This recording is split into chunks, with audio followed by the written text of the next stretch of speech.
नमोस्तुते व्यासविशालबुद्धे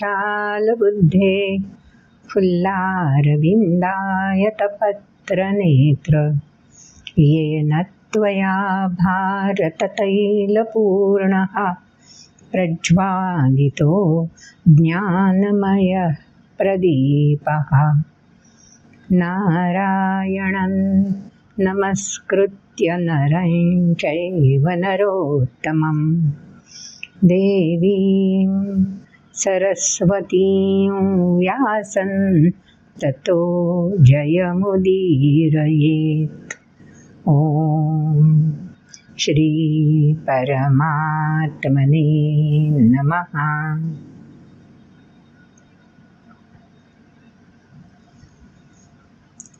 11वा अध्याय हाच मुळी आपल्याला विश्वरूप दर्शन अर्जुनाच्या माध्यमातून घडवणारा आहे। प्रत्यक्षात विश्व पाहणं इच्छा खूप असली तरी या चर्मचक्षूंनी कठीणच आहे ना। नुसता जगभर प्रवास करायचा म्हटलं तरीही या एका आयुष्यामध्ये आपण किती आणि काय काय पाहू शकणार आहोत। आणि हे तर या अध्यायामार्फत आपल्याला विश्वरूप दिसणार आहे। मग त्यासाठी अर्जुनाने स्वतःला कुठपर्यंत विकसित केलं ते आधीच्या 10 अध्यायांमध्ये आपण लक्षात घेतलंय।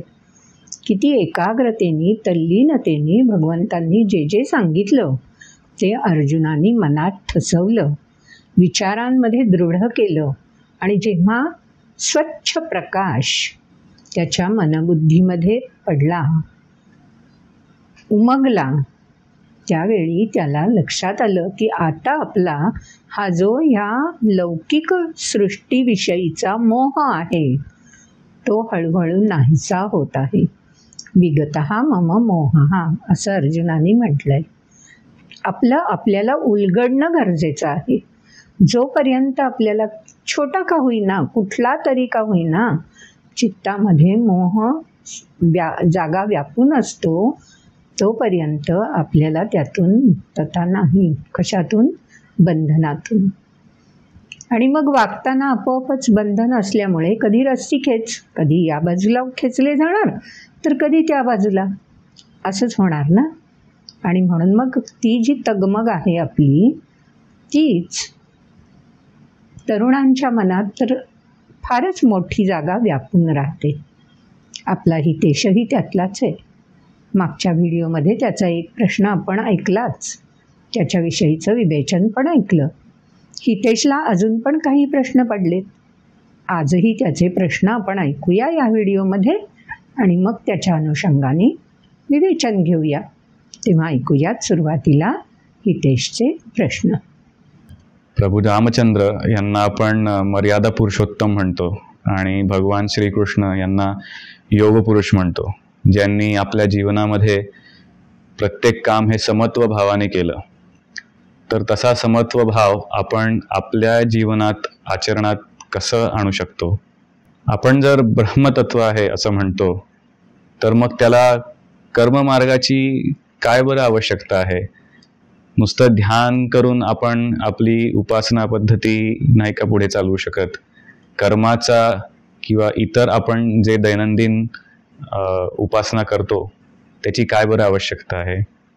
आपली दैनंदिन उपासना पद्धती आणि जे भौतिक कार्य आपलं आहे, जे आपण विद्यार्थी जसं की युनिव्हर्सिटीमध्ये अभ्यास करतात किंवा इतर चाकरमानी जे कामं करतात, जॉब करतात, त्यांना रोज ठराविक उपासना करायला वेळ मिळेलच असं नाही। तर अशा वेळेस दोन्हींचा समतोल कसा साधावा की जेणेकरून भौतिक आणि आध्यात्मिक असं दोन्हीही उन्नती होईल? माहिती आणि ज्ञान ह्या दोघांमध्ये नक्की काय फरक आहे? आणि एकदा जर आपल्याला बोध झाला तर ते आपण आचरणात कसं आणू शकतो, म्हणजे आपण म्हणतो की कळतंय पण वळत नाही, तर ते नक्की आपल्याला कसं आचरणात आणता येईल ज्ञान?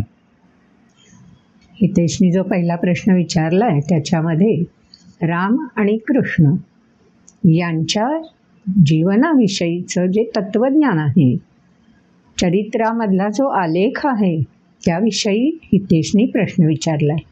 याचा अर्थ श्रीरामांचं चरित्र आणि श्रीकृष्णांचं चरित्र नक्कीच हितेशनी अभ्यासलेलं असणार आहे. आणि म्हणून त्याला जाणवलंय की या दोघांच्याही जीवनामध्ये चढ उतार आपल्या जीवनासारखेच आलेले आहेत, कारण ते अवतार धारण केलेले मानवच आहेत ना. त्यामुळे चढ उतारांना, संघर्षांना त्यांनाही सामावरं जावं लागलंय.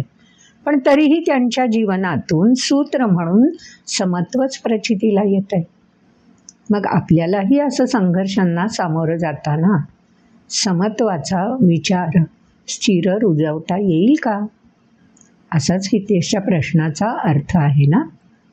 नक्कीच आपल्याला तोच प्रयत्न सगळ्यांना करायचा आहे. मग समत्वाचा विचार रुजवायचा म्हणजे काय करायचं नेमकं? आपल्याला जी वरदानं इंद्रिय, मन, बुद्धीची भगवंतांकडून मिळालेली आहेत, त्याच्यामध्ये इंद्रिय ही थेट बाह्य सृष्टीशी जोडली गेली आहेत. ज्ञानेंद्रिय बाह्य सृष्टीचं अवलोकन करून सातत्याने सृष्टीमधली स्थित्यंतरं आपल्या मनापर्यंत आणून पोहोचवत असतात. आणि कर्मेंद्रिय त्या पोहोचवलेल्या स्थित्यंतरांना प्रतिसाद म्हणून आचरण करत असतात. मग हे जेव्हा मनपातळीवरच सुरू राहतं तेव्हा संघर्ष सातत्याने समोर येत राहतात. मग जेव्हा मनाकडून ही स्पंदनं, ह्या लहरी ज्या ज्ञानेंद्रियांमार्फत मनाकडे येतात त्या बुद्धीपर्यंत पोहोचतात, तेव्हा मात्र तिथे विवेक आणि अविवेक असे दोन कंपार्टमेंट्स असल्यामुळे, दोन भाग असल्यामुळे काही वेळा उतावीळपणे प्रतिसाद दिला जातो आणि काही वेळा मात्र तारतम्याने विचार करून मगच आपण आलेल्या स्पंदनांना, आलेल्या लहरींविषयी आपला प्रतिसाद निश्चित करून मग आचरणामधून तो प्रतिबिंबित करतो. हेच होणं अपेक्षित आहे ना. पण जेव्हा तात्काळ प्रतिक्रिया द्यावीशी वाटते आणि दिली जाते तेव्हा मनच बुद्धीपेक्षा निर्णय प्रक्रियेमध्ये प्रामुख्याने सहभागी असतं. आणि जेव्हा मन सहभागी असतं तेव्हा मन चंचल असल्यामुळे कधी असा प्रतिसाद तर कधी तसा प्रतिसाद, तातडीने ताबडतोब आपली प्रतिक्रिया आचरणातून व्यक्त होऊन जाते. त्याला लगाम नाही घातला जात. आणि मग द्वंद्व, मग संघर्ष तीव्र होत जातो. पण ज्या क्षणी आपल्याला मनाचं संयमित्व उलगडायला लागेल, कर्म आचरताना किंवा व्यावहारिक आचरण करताना सुद्धा वृत्तीने आपण संन्यस्त होऊ, म्हणजे मनाची स्पंदनं लयबद्ध ठेवण्याचा प्रयत्न करू, त्यावेळी साकल्याने बुद्धीकडून निर्णय नक्की केला जाईल आणि मगच तो आचरणाद्वारे प्रतिबिंबित होईल. यालाच समत्व म्हणायचं. मग हे समत्व साधण्यासाठी अभ्यास हवाच. आणि नुसता अभ्यास उपयोगी नाही, तर कोणत्या क्रियेला आपण प्रतिक्रिया म्हणून प्रतिसाद देत आहोत त्या क्रियेविषयी आपण बायस असता कामा नये. आजच्या भाषेमध्ये त्या क्रियेशी बंधनाद्वारे जोडलं जाता कामा नये. साकल्याने विचार करून मगच प्रतिक्रिया प्रकट झाली पाहिजे. तेव्हा आपल्याही आचरणातून समत्व हळूहळू प्रतिबिंबित व्हायला लागेल. जमतं, प्रत्येकाला हे जमतं, पण एखाद्या प्रसंगामध्ये याची चुणूक आपल्याकडून आचरणातून प्रतिबिंबित होते. जेव्हा जबाबदारीने विवेकपूर्ण निर्णय घेऊन आपण आचरण करतो तेव्हा ही झलक दिसतेच. आपल्याला सुद्धा ती समाधान आणि तृप्ती देऊन जाते. पण दरवेळी असं घडेलच असं नाही. मग ते सातत्याने घडणं हे श्रीराम आणि श्रीकृष्णांच्या चरित्रात आढळतं. आपल्याही जीवनात असं सातत्याने व्हायला हवं असेल तर त्यासाठी आपल्याला अधिक प्रगल्भ होणं गरजेचं आहे. अभ्यासाच्या जोडीला वैराग्य जे 6व्या अध्यायात सांगून दिलं आहे भगवंतांनी, आपणही ते समजून घेतलं आहे. आठवत नसेल तर पुन्हा एकदा तो व्हिडिओ बघा, म्हणजे वैराग्य म्हणजे नेमकं काय ते पक्क लक्षात राहील. म्हणून अभ्यास तर हवाच, आचरणातलं समत्व सातत्याने प्रतिबिंबित व्हायला हवं. आणि ते केव्हा होईल? जर वैराग्य, भावनांवर नियंत्रण, भावनांवर संयमितता, आत्मसंतुलन, अनुशासन, स्वयंशिस्त, सगळे शब्द आपल्या ओळखीचे आहेत, लक्षातही असतात, पण प्रत्यक्ष प्रकट प्रतिक्रिया देताना मात्र क्वचित प्रतिबिंबित होतात. म्हणून समत्वाचं आचरण अवघडच आहे, पण प्रत्येक व्यक्ती निश्चितपणे करू शकते हा विश्वास स्वतःमध्ये जागवायचा आहे. आणि जो स्वतःवरचा विश्वास कायम ठेवतो त्या व्यक्तीला हे निश्चितपणे साध्य होऊ शकेल. तेव्हा करूयात आपण सगळ्यांनीच प्रयत्न. हितेशनी प्रश्न विचारलाय, तो तर निश्चितपणे प्रयत्न करेलच, पण त्याच्या अनुषंगाने आपणही असा प्रयत्न आपल्या आचरणातून कायम राहील असा विश्वास ठेवूया आणि प्रतिसाद देत राहूया. हितेशनी आणखी एक प्रश्न विचारलाय की जर ब्रह्मतत्व आहे असं आपण म्हणतो तर मग त्याला कर्ममार्गाची गरजच काय आहे? आणखीन पुढे जाऊन तो असं विचारतो की नुसतं ध्यान करून सुद्धा आपल्याला उपासना करता येणार नाही का? खरंच आहे ना, हल्लीच्या व्यस्त जीवनामध्ये इच्छा खूप असली तरी एका जागी स्थिर बसून थोडा वेळ का होईना एकाग्र चित्त, तल्लीनता, अंतर्मुखता नाहीच साधता येत. वेळच नाही अशी स्थिती होते. कितीही वेळ काम केलं तरीही ते काम अपुरं आहे आणि कशामागे धावायचं? दिलेलं टार्गेट पूर्ण करण्यासाठी किती उरसफोड, जीवाची ओढाताण करायची, थकून जायला होतं ना. कलियुगाचं हेच तर विशेषत्व आहे. इथे प्रत्येकाला रॅट रेस आजच्या भाषेमध्ये ती चुकली नाही आहे बरं. मग हे सगळं करत असताना ब्रह्म हे तत्व आहे आणि ते शाश्वत आहे हे विसरायचं नाही. आणि म्हणून मग आजकाल अनेक जण सल्ले देत असतात की काम करत असताना एक 10 मिनटं का होईना, 5 मिनटं का होईना मध्ये शांतपणे डोळे मिटून बसायचं. आम्ही बसायचा प्रयत्न पण करतो हो. कामाचा डोंगर समोर दिसत असताना सुद्धा सल्ला मान्य करायचा म्हणून आम्ही डोळे मिटून बसतो. पण डोळे मिटून बसलो ना तरी अंतर्चक्षूंपुढे तो कामाचा डोंगरच राहतो. आणि मग तो कामाचा डोंगर जर अंतर्चक्षूंसमोर असेल तर बाह्यचक्षू मिटून फायदा काय आहे? उलट ते बळजबरी केल्यासारखं वाटतं आणि ताण वाढतच जातो. म्हणून मग ब्रह्मतत्व म्हणजे नेमकं काय आहे? शाश्वत तत्व म्हणजे नेमकं काय आहे? आता बघा हां, लहान मुलांना उंचावरून उडी मारण्यात आनंद वाटत असतो. आपणही तो आनंद लुटलेला असतो. पण लहान असताना किती उंचावरून उडी मारली तर आपल्याला इजा पोहोचणार नाही याचं आकलन कुठे होत असतं. म्हणून कितीही उंचावरून झोकून देण्यासाठी आपण सिद्ध असतो. पण आपल्यापेक्षा जे अनुभवी आहेत ते जवळपास असले तर मात्र ते निश्चितपणे धोक्यापासून आपल्याला सावध करतात आणि एका ठराविक उंचीवरून उडी मारायला ते परवानगी देतात. हळूहळू ही उंची जसं जसं आपण विकसित होत जातो तशी तशा ह्या उंचीचा अंदाज आपल्यालाच यायला लागतो आणि किती उंचावरून उडी मारली तरीही आपण स्थिरपणे उभं राहू शकू याचा आपल्याला अंदाज यायला लागतो. पण मला विमानातून उडी मारायची असेल तर येईल का अशी मारता? मग झालं संशोधन सुरू, बरोबर ना? मग विमानातून एवढ्या उंचीवरून उडी मारायची असेल तर शाश्वत सत्य कोणतं आहे, तत्व कोणतं आहे की उंचावरून कोणीही स्वतःला जर झोकून दिलं तर येणार कोणत्या दिशेने? अर्थात पृथ्वीच्या दिशेने. जोपर्यंत आपण गुरुत्वाकर्षणाच्या टप्प्यामध्ये आहोत तोपर्यंत पृथ्वीचं गुरुत्वाकर्षण आपल्याला तिच्याकडे खेचून घेतो. हे तत्व आहे. पण म्हणून आपण विमानातून अशीच उडी मारायला लागलो की पृथ्वीकडेच पोहोचणार नक्की. गुरुत्वाकर्षण खेचून घेणार तत्व आहे. पण आपण इंटॅक्ट नाही ना राहणार. मग त्यासाठी म्हणून मानवाचं विचारचक्र सुरू झालं, संशोधन सुरू झालं. आणि ज्या मानवाला ही सुप्त इच्छा होती की विमानातून उडी मारल्यावर पृथ्वीपर्यंत इंटॅक्ट काहीही इजा न होता कसं पोहोचायचं, जमेल का?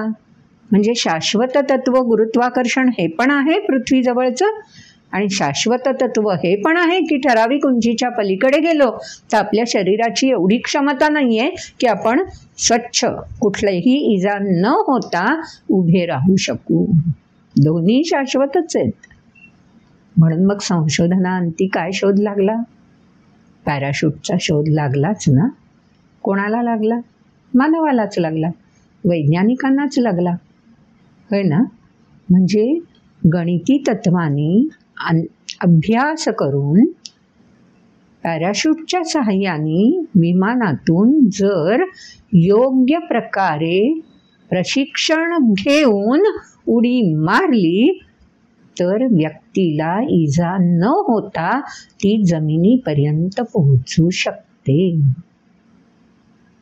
विज्ञानाने हे सिद्ध केलंय. घडतंय ना असं आता. ज्यावेळी वैज्ञानिकांनी हे संशोधन केलं असेल, हा अभ्यास केला असेल, त्यावेळी ते कशाशी जोडले गेले होते? शाश्वत तत्वांशी. शाश्वत तत्व ध्यानात ठेवून, बघा मी ध्यान शब्द वापरला, शाश्वत तत्वांविषयीच चिंतन मनन करून ते प्रत्यक्षात विज्ञानाद्वारे उतरवण्यासाठी अखंड प्रयोगशील राहायला हवं. कोणाला शक्य आहे हे? ज्या व्यक्तीला, मानवाला ब्रह्म आहे, तत्व आहे हेही जाणता आलंय, आणि जे आपल्याला साध्य करायचं आहे तेही तत्वाशीच जोडलेलं आहे, पण आचरणाद्वारे साध्य होऊ शकणार आहे. तत्व उकललं पण ते प्रतिबिंबित आचरणाद्वारेच होणार ना. म्हणून तत्वाची सांगड आचरणाशी, कर्माशी घातल्याशिवाय मानवाला सिद्धी, यश दिसत नाही. आणि मग ती सिद्धी एका व्यक्तीपुरती सीमित न राहता जेव्हा संपूर्ण समाजासाठी विकसित केली जाते तेव्हाच ती सिद्धी समाधानापर्यंत जाऊन पोचते. दीर्घकाळपर्यंत ती प्रात्यक्षिक रूपामध्ये सर्वांना अनुभवता येते. मग उपासना म्हणजे सातत्य, तत्व म्हणजे जे शाश्वत आहे ते, आणि आचरण म्हणजे हे शाश्वत विज्ञानाची सांगड घालून व्यावहारिक प्रतिबिंबित करणं म्हणजे उपासना. गीतेमध्ये हेच तर सांगून दिलंय. या सगळ्याची सांगड व्यक्तीला घालता आलीच पाहिजे, येतेच. तेव्हा हे एक उदाहरण घेतलंय. आपल्या रोजच्या जीवनात सुद्धा अशा प्रकारे तत्व, कर्म म्हणजे आचरण, आणि त्यामधलं सातत्य म्हणजे उपासना. निश्चितपणे आपल्याला याची जोड, मेळ घालता येतो, कारण मानवालाच तर हे शक्य आहे अभ्यासाने आणि वैराग्याने. अजून पुढचा हितेशनी प्रश्न विचारला की दैनंदिन उपासना पद्धती आणि आपल्या कामातला समतोल कसा बरं साध्य करता येईल, की आध्यात्मिक आणि भौतिक असे दोन्ही उत्कर्ष साधता येतील. आत्ताच्या प्रश्नामध्ये बरंचसं ह्याचं उत्तर येऊन गेलेलंच आहे. कारण उपासना पद्धती ह्या मानवानेच प्रकाशित केलेल्या आहेत. आपल्या ग्रंथांमध्ये ज्या उपासना पद्धती सांगितलेल्या आहेत त्या पद्धतींचं मानवानेच तर कशा प्रकारे करत राहाव्यात याचा दिग्दर्शन केलेलं आहे ना. पण कालानुसार त्या पद्धतींमध्ये निश्चितपणे बदल होऊ शकतो. कारण मानव जे विकसित करतोय ते विज्ञान आहे. आणि विज्ञान हे कायम तिथेच, जो पहिल्यांदा शोध लागलाय तिथे चिकटून राहत नाही. पृथ्वी चौकोनी आहे असं सुरुवातीला वाटत होतं, पण हळूहळू विज्ञानानेच सिद्ध केलं की पृथ्वी गोलाकार आहे. होय ना. म्हणजे उपासना पद्धती ज्या आमच्या पूर्वजांनी ग्रंथांमध्ये लिहून ठेवलेल्या आहेत आणि कार्यान्वित ठेवलेल्या आहेत, कालानुसार त्यामध्ये अपेक्षित बदल आहेतच आणि ते होणं म्हणजे गैर नाही आहे. मग माझ्या जीवनाशी सुसंगत उपासना पद्धती आखणी कोणी करायची आहे? मीच तर करू शकतो ना. मग ती चुकीची असेल का? समजा चुकीची असेल तर मला त्या उपासना पद्धतीचा अवलंब केल्यावर असमाधान जाणवत राहील. थोडा बदल करता येईल आणि अगदी एकदा ती रिजिड नाहीच आहे. या वर्षभरात माझं जे शेड्यूल असेल त्यानुसार मला ती उपासना पद्धती कदाचित लागू पडू शकते. पण माझं शेड्यूल बदललं, कामाचं स्वरूप बदललं, वेळाचं गणित बदललं तर मी उपासना पद्धतीमध्ये निश्चितपणे बदल करू शकतो. कुठेच आपल्या ग्रंथांनी आपल्याकडे जो ओंकार किंवा ज्ञानाचा उद्गम आहे ना, त्यालाच प्रणव म्हटलं जातं. प्रणव, सातत्याने नव्याकडे प्रगती करणारं, असं आमचं वाङ्मय आहे. असा आमचा संस्कृतीचा गाभा आहे. आणि त्यामुळे नवतेकडे जाताना जुन्या रूढी, परंपरा किंवा पद्धती यांच्यामध्ये आवश्यक ते बदल निश्चितपणे करावेच लागणार. आणि ते सामाजिक स्तरावर एकत्रितपणे केले पाहिजेत असं सुद्धा नाही. आपण आपल्या जीवनाशी सुसंगत उपासना पद्धती निश्चितपणे अवलंबू शकतो आणि त्यातून आपल्याला एक समाधान, तृप्ती, आनंद अनुभवता पण येतो. तेव्हा मला वाटतं याही प्रश्नाचा उलगडा हितेश तुला झाला असेल की आध्यात्मिक पण उत्कर्ष साधायचा आहे आणि भौतिक पण करायचं आहे. त्या दोन्हीची सांगड वैयक्तिकरित्याच घालायला हवी आहे ना. तेव्हा वैयक्तिकरित्या आयुष्याच्या प्रत्येक टप्प्यावर उपासना पद्धतीमध्ये निश्चितपणे लवचिकता आहे रे. आपल्या सगळ्या वाङ्मयामध्ये इतकी लवचिकता आहे की व्यक्तिगत स्तरावर, सामाजिक स्तरावर, राष्ट्रीय स्तरावर आणि जागतिक स्तरावर सुद्धा यामध्ये निश्चितपणे आवश्यक ते बदल करता येतात. आणि मूळ गाभा कायम ठेवून, मूळ गाभा काय तो अभ्यासल्याशिवाय बदल कसे करता येतील? म्हणून मूळ गाभा अभ्यासायलाच हवा, ग्रंथांचा अभ्यास करायलाच हवा, पारंपरिक उपासना पद्धती समजून घ्यायलाच हव्या, कारण तो गाभा आहे. आणि मग तिथून माझ्या जीवनाशी निगडीत, माझ्या समाजाशी निगडीत काय आहे, त्याच्यात कसे बदल करता येतील सोयीने, त्याचाही निष्कर्ष काढता यायला हवा. मात्र या सगळ्यामध्ये धरसोड वृत्ती चालणार नाही. एकदा आपल्या जीवनानुकूल उपासना पद्धती निश्चित केली की जोपर्यंत पुन्हा बदल होत नाही तोपर्यंत तीच कायम ठेवता यायला हवी. हेच तर सातत्य आणि वैराग्यसुद्धा. अजून पुढचा प्रश्न हितेशनी विचारला की माहिती आणि ज्ञान याच्यामध्ये फरक कोणता आहे. आणि गंमत सांगते की हा प्रश्न ऐकता ऐकता तुमच्यापैकी पण अनेक जणांना याचं उत्तर मिळूनच गेलेलं असेल. माहिती ही नेहमी ऑलरेडी जे एस्टॅब्लिश्ड आहे, जे स्थापित झालेलं आहे, त्याची आपण माहिती घेऊ शकतो. आणि 4थ्या अध्यायात सांगितल्याप्रमाणे ज्ञान कसं आहे तर स्वयं योग संसिद्ध कालेन आत्मनी विंदती. ज्याची त्याला त्याची प्रचिती मिळते, ज्याची त्याला अनुभूती मिळते. ज्ञान बाहेरून इम्प्लांट नाही करता येत, ते आतून उमलून यावं लागतं. कळीचं फूल होणं हे जसं आपण बाहेरून नाही ठरवू शकत. कळी आतूनच पूर्णत्वाने विकसित होत असते आणि तेच तिचं खरं फुलणं असतं, ते ज्ञान. आणि ज्ञानाकडे प्रवास करायचा असेल, ज्ञान संपादन करायचं असेल तर त्यासाठी टप्पा कोणता, कुठून प्रवास सुरू करायचा? अर्थात माहितीकडून. त्यामुळे माहिती हे करणं म्हणजे साधना आहे आणि ज्ञान हे साध्य आहे. त्यामुळे साध्याकडे पोहोचताना साधनाचा वापर निश्चित करायचा, पण तो कसा करायचा हे उलगडणं म्हणजे ज्ञानाची माहितीशी जोड होणं. तेव्हा माहिती आणि ज्ञान हे काही दोन अलग अलग रस्ते नाही आहेत, परस्पर समांतर जाणारे.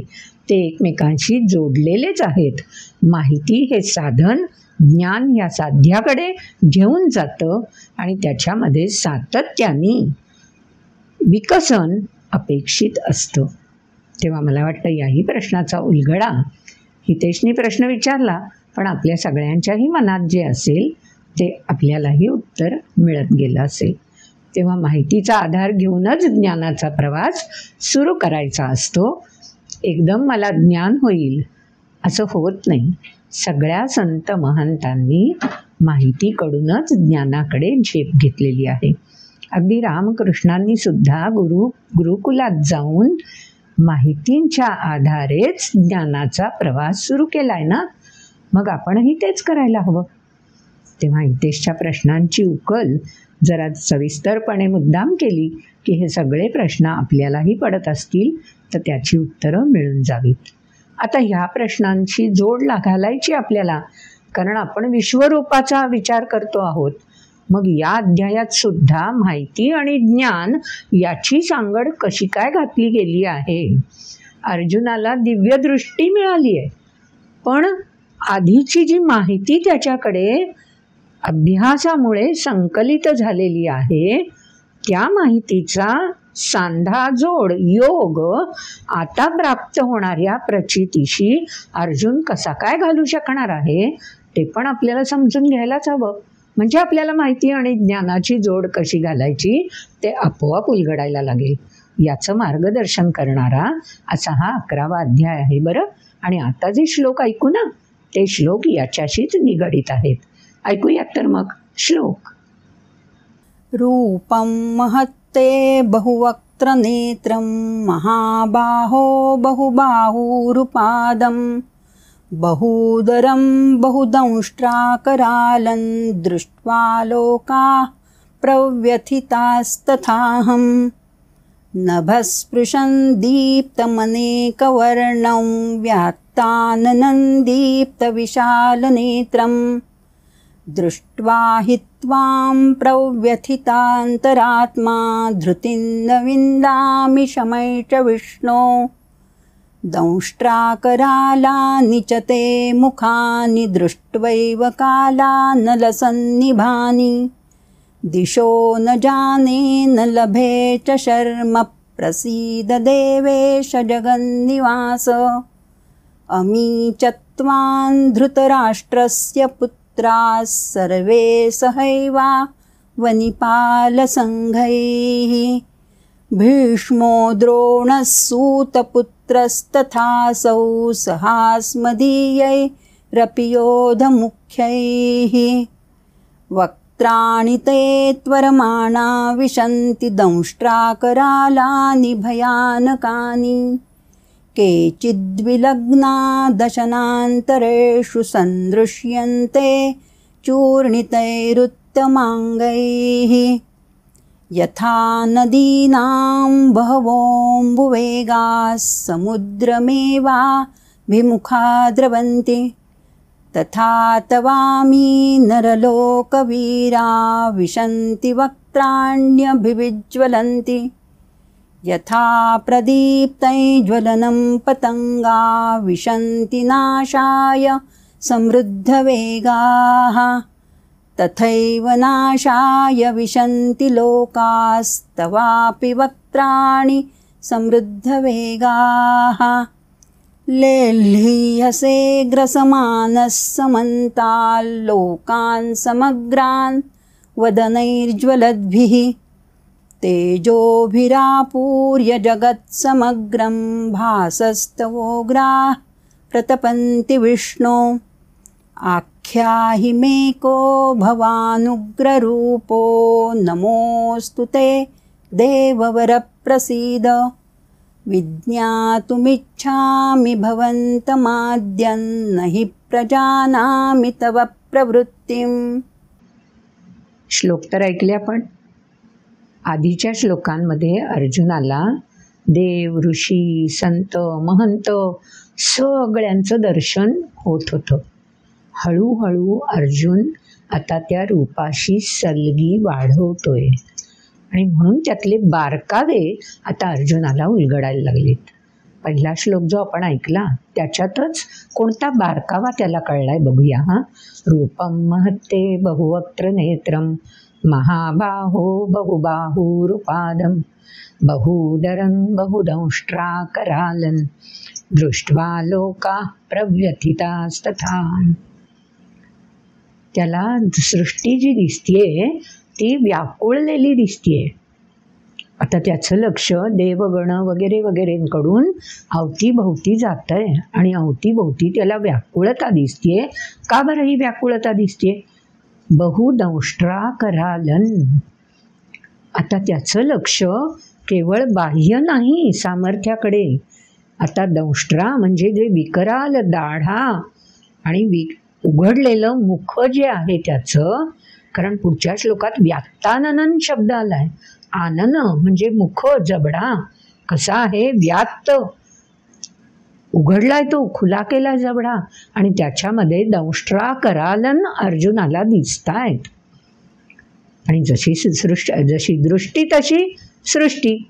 त्यामुळे अर्जुनाला वाटतंय की सृष्टीतल्या प्रत्येकालाच हा असा विशाल जबडा आणि त्याच्यामधल्या विकराल दाढा दिसतायत आणि म्हणून सगळेच व्याकुळ झालेत आणि मी पण त्यांच्यासारखाच व्याकुळ झालोय असं अर्जुनाला जाणवतंय. आता ह्या दंष्ट्राकरालांचा संदर्भ काय अजून अर्जुनाला पुढे दिसतोय? पुढच्या श्लोकांमध्ये आपण तोही ऐकलाय. पुढच्या श्लोकामध्ये नभस्पृशं दीप्तमनेक वर्णौ व्यात्ताननं दीप्त विशाल नेत्रम दृष्टा हि त्वां प्रव्यथितान्तरात्मा धृतीन्न विंदामि शमय च विष्णू. सोपं नाही हो हे रूपाचं पाहणं. नुसता डोंगरावरचा वणवा दुरून जरी आपण पाहिला तरी मनामध्ये बिचकायला होतं ना की हा वणवा आता कुठपर्यंत विस्तारेल, किती झाडांचा हा ग्रास करेल. नुसत्या अंदाजानेच आपला थरकाप उडतो ना. इथे तर अर्जुनाला साक्षात दृष्टीसमोर तो विस्तारलेला जबडा, त्यातल्या तीव्र तीक्ष्ण अशा दाढा आणि नभस्पृशन दीप्त अतिशय तेजायमान असं सगळं रूप, नभस्पृशन अंतरापर्यंत अंतराळापर्यंत पसरलेलं हे एवढंच अर्जुनाला प्रचितीला येतंय, दिसतंय. आणि मग त्यामुळे स्वाभाविकच शम म्हणजे शांत वृत्ती ज्या अर्जुनाच्या मागणी करताना होत्या त्या हळूहळू व्याकुळतेमध्ये परावर्तित व्हायला लागल्या आहेत. अशी स्थिती आपली पण एखादं भयानक दृश्य पाहताना होते ना. अर्जुन तुमचा आमचाच प्रतिनिधी हो. मागणी तर केली त्यांनी विश्वरूप दर्शनाची, भगवंतांनी त्याला दिव्य दृष्टी पण दिली, पण तरीही तो मानवच आहे ना. त्यामुळे हे सगळं विकराल बघताना स्वाभाविक व्याकुळ होणं हे अगदी निश्चित आहे. अजून पुढे अर्जुनाला काय दिसतंय? पुढच्या श्लोकामध्ये आपण ऐकलं, दंष्ट्राकराला निचते मुखानी दृष्ट्वैव काला नलसन्निभानी. काला नल काळरूपी अग्नी जणू काही लहलहत ज्वाळा नुसत्या पसरतायत. आणि कुठून? दंष्ट्राकराला निचते मुखानी, मुखामधून या ज्वाळा सगळीकडे पसरतायत असं अर्जुनाला दृश्य दिसतंय. आणखीन काय घडतंय पुढच्या श्लोकामध्ये? तेही दिशो न जाने न लभेच शर्म प्रसीद देवेश जगन्निवास. मला हे नाही रे सहन होते. चहू बाजूंनी ह्या ज्वाळा जणू काही मलाच वेढतायत असं वाटतंय. सर्व विश्वाला वेढून या ज्वाळा कुठपर्यंत जातील? नाही उलगडते. म्हणून बाबा रे तूच माझ्यावर कृपा कर. आपण प्रार्थना त्याचीच करतो ना. मग कोणी अल्लाची करेल, कोणी भगवंताची करेल, कोणी आणखी आपल्या ज्याची प्रार्थना करावीशी वाटते, श्रद्धेय जे काही असतील त्याची प्रार्थना करतो ना, जेव्हा अशा प्रकारे आपण निरुत्तर होऊन जातो, उपायच सुचत नाही की या अशा कोंडीतून बाहेर पडायचं कसं. अर्जुनाने म्हणून तर प्रसिद्ध देवेश म्हटलंय, जगन्निवास. अरे जगताचा आधार तू आहेस, ह्या जगाला निवासस्थान म्हणून तू ही सृष्टी दिलेली आहेस, आणि मग तिथेच हा असा कालाग्नी भडकताना दिसतोय. तर तूच बाबा प्रसिद्ध, प्रसन्न हो आणि काहीतरी यातून तरणोपाय सुचव. अजून काय दिसतंय बघता बघता अर्जुनाला? प्रार्थना तर तो करतोय, पण डोळ्यासमोरचं दृश्यही बघितल्याशिवाय राहवत नाहीये, अशी अर्जुनाची स्थिती झाली आहे. आणि पुढच्या श्लोकात तेही वर्णन अर्जुनच करतोय. काय त्याला दिसतंय? आम्ही चत्वान धृतराष्ट्रस्य पुत्रा सर्वे सहैवावनिपाल संघैः भीष्मो द्रोणसूतपुत्रस्तथासौ सहास्मदीयैरपि योधमुख्यैः. आता त्याला वास्तव पण दिसतंय. अर्जुन रणांगणात आहे. रणांगणामध्ये कौरव पांडव आमोरासमोर ठाकलेले आहेत. त्याच्या समोर शत्रू म्हणून पितामह भीष्म द्रोणाचार्य आहेत. हे भान अर्जुनाला या क्षणी झालंय. कशामुळे झालंय? त्याला हे सगळेजण योधमुख्यही, युद्धामध्ये प्रमुख म्हणून जे जे वीर आहेत, हे सगळे वीर लगबगीने प्रवेश करताना दिसतात. वक्त्राणि ते त्वरमाणा विशन्ति दंष्ट्रा करालानि भयानकानि. कळतंय की असा हा व्यासलेला जबडा आहे, ज्याच्यामध्ये कराल दाढा ग्रास घेण्यासाठी सज्ज आहेत, आणि जणू काही त्या जबड्यातून काळरूपी अग्नी लहलहतोय. अशा जबड्यामध्ये हे सगळे शूरवीर योद्धे, की ज्याच्यामध्ये पितामह भीष्म द्रोणाचार्य कर्ण आणि अन्य अनेक राजे, अवनीपाल म्हणजे राजे, आणि संघही त्यांचे समुदाय अहमहमिकेनी त्वरमाणा लगबगीनी प्रवेश करताना दिसतायत. काय विचित्र दृश्य असेल नाही? आणि अर्जुनाला ते दिसतंय. यामागे निश्चित भगवंतांचा काहीतरी उद्देश असणार, हेही अर्जुनाला कळतंय. पण कळलं तरी वळत नाहीये, कारण ते दृश्यच इतकं अंगावर येणारं आहे की अर्जुन त्या दृश्यातून अजून बाहेरच पडत नाहीये. मग त्याच्या मागचा उद्देश समजून घ्यायला तर खूपच लांब. काय दिसतंय अर्जुनाला? नुसते प्रवेश करत नाहीयेत, प्रवेश केलेल्यांच्या बाबतीत काय घडतंय? केचिद्विलग्ना दशनांतरेषु संदृश्यन्ते चूर्णितैः उत्तमांगैः. प्रवेश केला ना की ते थेट गिळंकृत नाही केले जात आहेत. पहिल्यांदा ते अडकतायत. कुठे? त्या विकराल दाढांमध्ये अडकून बसतायत. आणि नुसते अडकून नाही बसत आहेत, उत्तमांगैः म्हणजे मस्तक चूर्ण होऊन जात आहेत. आता लौकिक अर्थाने असं कोणी असेल का? हो, दृश्य असेल असा कोणी भगवंत असं रूप घेईल आणि असं चूर्ण करेल ज्यांचा प्रवेश होईल त्यांचा? म्हणजे याच्या मागे नक्की काहीतरी रहस्य आहे ना, जे 9व्या-10व्या अध्यायात भगवंतांनी पुन्हा पुन्हा अर्जुनाला सांगितलंय की मी गुह्य तुला सांगतोय, राजगुह्य, की जे सहज उलगडणारं नाहीच आहे. ते गुह्य या ठिकाणी भगवंत उलगडून सांगणार आहेत. सांगितलंच आहे. काय सांगितलंय? उत्तमांगही शब्द वापरलाय. व्यक्तीच्या मस्तिष्कामध्ये कोणाचं स्थान असतं हो? हात पाय सगळे कृती करण्याशी जोडलेले असतात, पण मस्तिष्क जोडलं असतं अहमन्यतेशी. तिथे अहंता असते. आणि प्रत्येक व्यक्तीमध्ये अस्तित्वाशी जोडलेली अहंता जर कुठे स्थिर राहत असेल तर ती उत्तमांगही.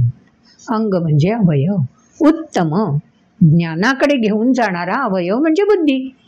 तिथेच तरी अहमन्यता सदैव ठाण मांडून बसते. त्याचंच चूर्ण करण्यासाठी हा काला नल प्रज्वलित झालेला आहे.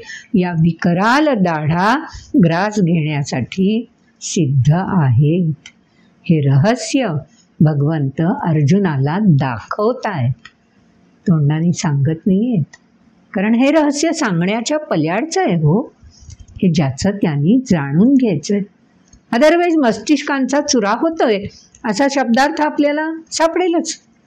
पण मस्तिष्कांचा चुरा होतोय याचा अर्थ अस्तित्व ज्याच्या मार्फत अहममान्यता तुम्हा आम्हाला वेढून राहते तीच लयाला जाते. तिचंच अग्नीमध्ये समर्पण होतंय. कारण त्याशिवाय शुद्धता कशी येईल? भगवंतांनी 5व्या अध्यायात 6व्या अध्यायात सगळीकडे आत्मशुद्ध ये सांगितलंय. योग साधायचा तो कशासाठी? आत्मशुद्ध ये. इथेही योगच साधला जातोय. भगवंतांच्या मुखामधल्या पवित्र करणाऱ्या अग्नीशी योग साधला जातोय. या सगळ्यांच्या अहममान्यतेचा, अस्तित्वाचा, की ज्यामुळे आपल्याला स्वतंत्रता आणि बद्धता दोन्हीही सामोऱ्या येतात. त्याचंच समर्पण, त्याचाच लय होताना अर्जुनाला दिसतोय. अर्जुन हे समजून घेण्याच्या स्थितीत आहे का? भगवंतांना जाणवतही असेल कदाचित अर्जुन हे समजून घेतोय की नाही ते. म्हणून भगवंत स्वतः अर्जुनच वर्णन करतोय की त्याला काय काय दिसतंय. हे तर दृश्य त्याला दिसलं. अजून पुढे काय दिसलं अर्जुनाला? आपलं जे माहितीद्वारे मिळवलेलं ज्ञान आहे ना, ते अर्जुनाला या ठिकाणी ताडून बघता येत आहे, जोडून बघतोय की जे दाखले माहितीद्वारे अर्जुनाला प्राप्त झाले, हा प्रवेश कसा घडतोय सगळ्यांचा. यथा नदीनां बहवोऽम्बुवेगा समुद्रमेवाभिमुखा द्रवन्ति. द्रवंती म्हणजे वाहतात. नद्या कुठल्या दिशेने वाहतात हो? उगम झाला की जी सुरुवात होते प्रवाहाला ती अंतिम ध्येयापर्यंत पोहोचेपर्यंत नदी विश्राम घेतच नाही. समुद्रम एव अभिमुखा, त्याच दिशेने अखंड वाहत असते. म्हणजेच काय? समुद्रामध्ये प्रवेश करण्यासाठी जशी नदी आवेगाने प्रवास करते, समुद्रापर्यंत पोहोचल्यावर नदीचं स्वतंत्र अस्तित्व, अहंता उरते शिल्लक? समर्पणच असतं ना, संपूर्ण लय. म्हणजे अर्जुन माहितीशी ज्ञानाची सांगड घालतोय. आधीचा जो प्रसंग त्याला दिसतोय की हे सगळे अहमहिकेने प्रवेश करतायत, त्याची जोड तो या माहितीशी साधायचा प्रयत्न करतोय. म्हणून अर्जुन तुमच्या आमच्यापेक्षा श्रेष्ठ ठरतो. नरोत्तम असं विशेषण अर्जुनाला म्हणून दिलं जात आहे की या आवेगामध्ये असताना सुद्धा अर्जुन मिळालेली माहिती कशा प्रकारे जोडायची आहे हे जाणून घेऊ शकतोय. ती प्रगल्भता अर्जुनाकडे आहे. दुसरा दाखला त्यांनी दिलाय पुढच्या श्लोकामध्ये. यथा प्रदीप्तं ज्वलनं पतंगा विशन्ति नाशाय समृद्ध वेगा. आणखीन पुढे अर्जुन म्हणतोय तथैव नाशाय विशन्ति लोकास्तवापि वक्त्राणि समृद्ध वेगा. आता पतंगाचा दाखला देतोय अर्जुन की जो तुम्हा आम्हा सगळ्यांना आजच्या कलियुगात सुद्धा अनुभवता येतो. छान मुक्त विहार करणारा, अवकाशामध्ये इथून तिथे तिथून तिथे फिरणारा पतंग जशी काही दिवटी मशाल पेटलेली दिसते, ज्वाला प्रदीप्त झालेली दिसते, तसा हा पतंग स्वतःहून चेप घेतो हो. म्हणजे समर्पण हे दरवेळी जाणीवपूर्वक असेल असं नाही. पतंग विहरताना आकर्षणाने त्या अग्नीमध्ये प्रवेश करतो. ते काही जण आकर्षण म्हणून समर्पित होतात, तर काही जण समर्पण करायचं आहे, समर्पित वृत्ती जागवून त्याच उद्देशाने प्रवास करतात. नद्या प्रवास करतात समुद्रापर्यंत पोहोचण्यासाठी, आणि पतंग विहरता विहरता जिथे कुठे असं तेज दिसेल तिथे आत्मार्पण करून मोकळा होतो. समर्पण आणि आत्मार्पण दोन्हीमध्ये बारकावा आहे. करा जाणून घ्यायचा प्रयत्न करूयात आपण सगळेच. तेव्हा पतंगाचं आत्मार्पण आणि नदीचं समर्पित वृत्तीने केलं जाणारं समर्पण किती चपखल दाखले अर्जुनाला सुचलेत दृश्य पाहताना. हेच तर गुह्य आहे जे आधीच्या अध्यायांमध्ये भगवंतांनी अर्जुनाला सांगितलंय आणि अर्जुनाला ते उलगडलंय ते या संवादातून कळतंय. अजून पुढच्या श्लोकामध्ये अर्जुन त्या दृश्याशी इतका मनोमित एकरूप होऊन गेलाय की त्या दृश्याचं वर्णन केल्याशिवाय त्याला अजून राहवत नाहीये. पुढच्या श्लोकात अर्जुन म्हणतोय, लेलीहसे ग्रसमानः समन्ताल लोकान् समग्रान् वदनैर्ज्वलद्भिः तेजोभिरापूर्य जगत्समग्रं भासस्तवोग्रा प्रतपन्ति विष्णू. विष्णू पालन करता, हा पालन करताच प्रतपंती तेजायमान करतोय, प्रदीप्तय. तेजोभिरापूर्य, आपूर्य परिपूर्ण तेज आणि तेजच, अन्य काहीच नाही. तेज म्हणजे काय बरं? मागच्या हितेशच्या प्रश्नात आपण त्याचा उलगडा केला आहे. तेज म्हणजे गतिमानता. ही गतिमानता ऊर्जा प्रदान करणारी असते.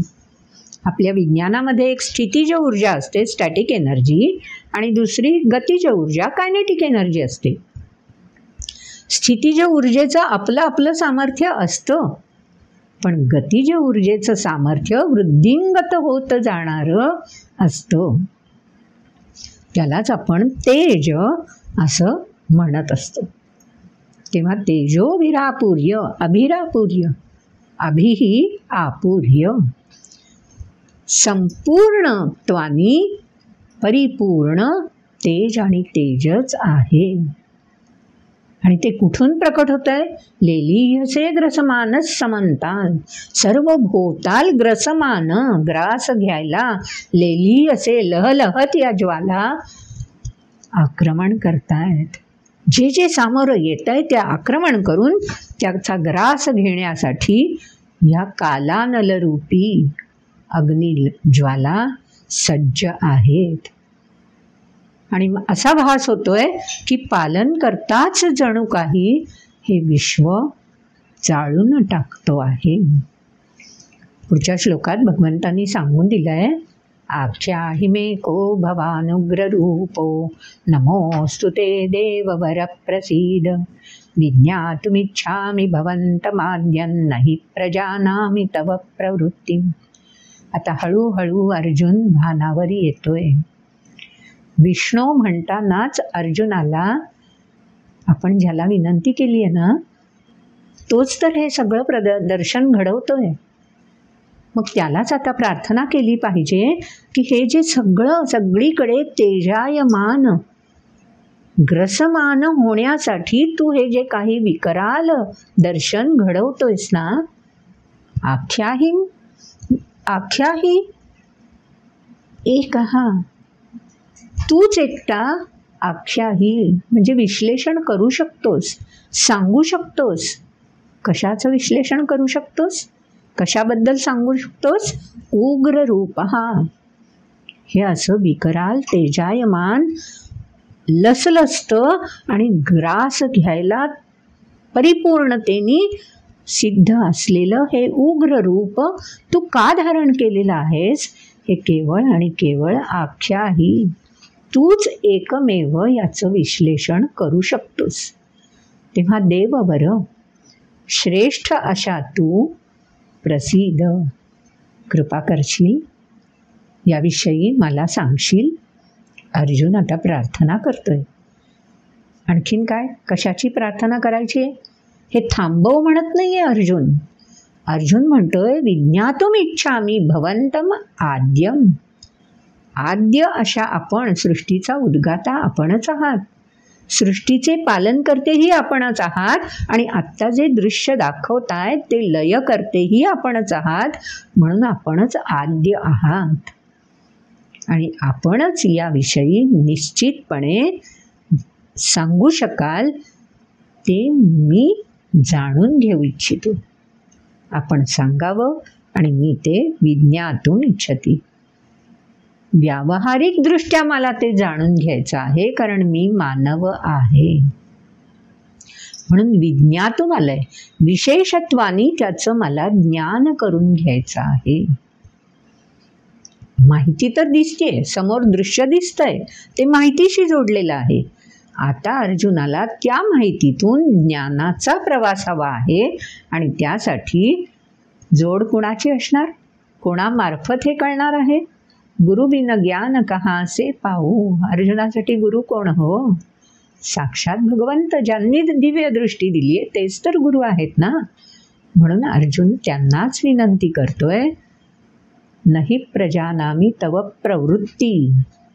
अशी प्रवृत्ती का झाली आहे, हे असं रूप धारण करण्यामागे आपला उद्देश काय आहे आणि हे दृश्य मला दिसावं यामागचाही उद्देश कोणता आहे ते मला जाणून घ्यायचं आहे.